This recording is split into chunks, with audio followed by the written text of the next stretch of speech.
The Little Prince. Have you heard about this book? It's the story of a pilot who crashes in the middle of the Sahara Desert, far from any sign of civilization.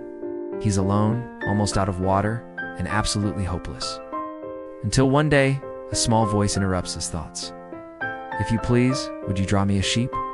That's when he meets the Little Prince, a gentle yet wise boy who came from the stars.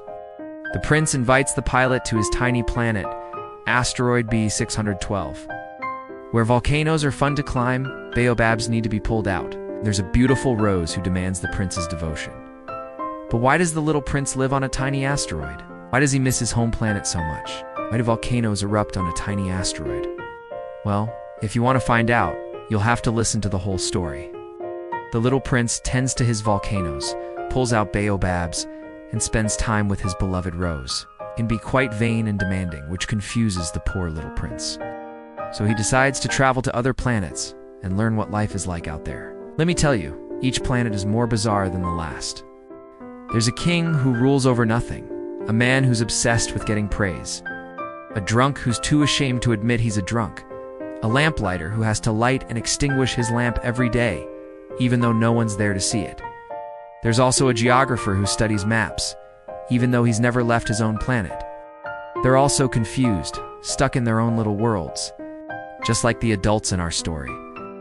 And as the little prince journeys through space, we learn that being an adult doesn't always mean you're wise.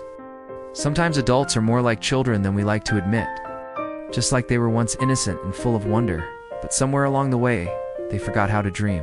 Meanwhile, the little prince keeps searching for answers. And finally, he meets a wise old fox who teaches him some important lessons about taming, connection, and love.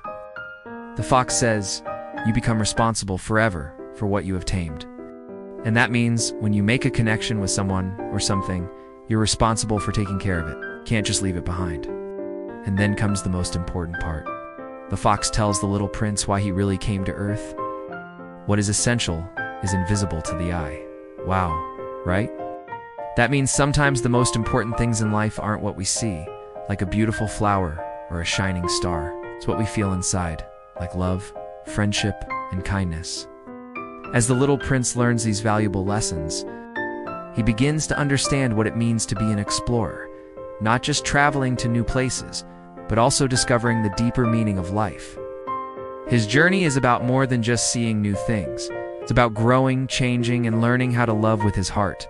The Little Prince is a magical story about a boy who travels from one world to another, meeting interesting characters and discovering important truths about life. Along his journey, he learns that friendship and love are the most important things in the world. And even though his adventure is exciting, the real discovery is within himself. The author uses simple language to tell a deep and meaningful story that makes us think about the importance of imagination, friendship, and love. This book is like a secret code that only those who read it can understand. It's a story that stays with you long after you finish reading it. In a world where everything seems complicated, The Little Prince reminds us that sometimes the most important things are right in front of us, invisible to the eye. It's a story for everyone, whether you're a child or an adult, a fairy tale for children, and a revelation for adults. And now, I want to ask you, have you read this book before? What did you think of it? Share your thoughts in the comments below. We'd love to hear what you have to say.